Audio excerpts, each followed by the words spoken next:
Now, differentiating using first principles. We've got a few new words here.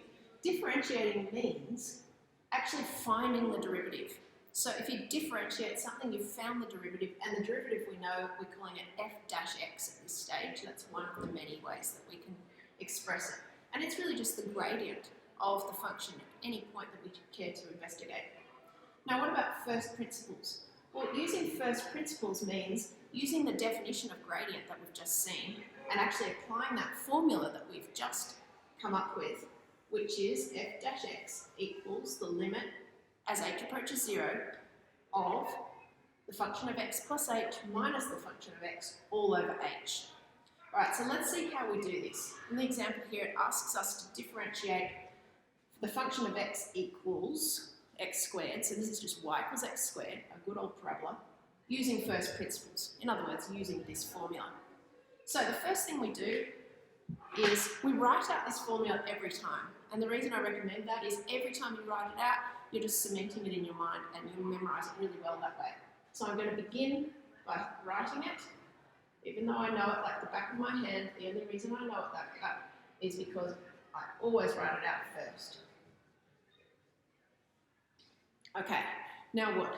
Well, now we write it out again, but we want to put in something more specific. What is the function of x plus h?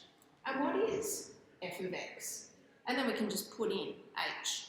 Now, to remember what f of x plus h really means, okay, if you're struggling with that a little bit, let's just go back a step. Remember that if we have the function of x being x squared, if we wanted to find, say, the function of 3, what would we do? Well, we'd just, instead of squaring the x, here this is saying, here's a recipe for you. It uses x as the ingredient. I want you to square it. Now it's saying, do the same thing now, but instead of with x, do it with 3. So you know that you have to square the 3, which is 9. So if you want to find the function of x plus h, all that means is chuck x plus h into this recipe.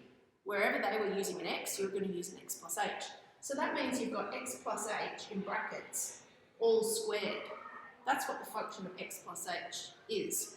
So on our next line, we need to rewrite the limit part, limit as h approaches 0. But instead of writing function of x plus h, I'm going to write x plus h all squared. Because that's what the function of x plus h is in this case. We're dealing with a function that just is involving squaring things. So that's what we have to do with our x plus h. Now we have to take off the function of x. Well, in this case, the function of x is just x squared. So take that away and put the whole thing over h. Now, you'll notice we can't yet say what's going to happen as h becomes 0 here, because if we plug 0 in for the h, there's going to be a 0 on the bottom of a fraction, and we don't like working with that. It doesn't help us. So we need to first expand the brackets here and see what we come up with. Now, a hint is, if you've done it right, you'll end up without any h's on the bottom, and that's the point we take the limit, as you'll see. So on the next step, I can't take the limit yet, so I have to just keep writing that I'm going to do that later. It's like an action. Expanding the top here, I've got x squared plus 2xh plus h squared, and I've still got my minus x squared as well, all over h. Alright, simplifying, I've got x squared here and minus x squared, so they'll cancel each other out. That leaves me with just 2xh plus h squared. Now, I'm thinking I can actually factorise that and bring the h out the front, and I'll have 2x plus h inside my brackets, all over h. Now, see what just happened? We can now cancel the h's.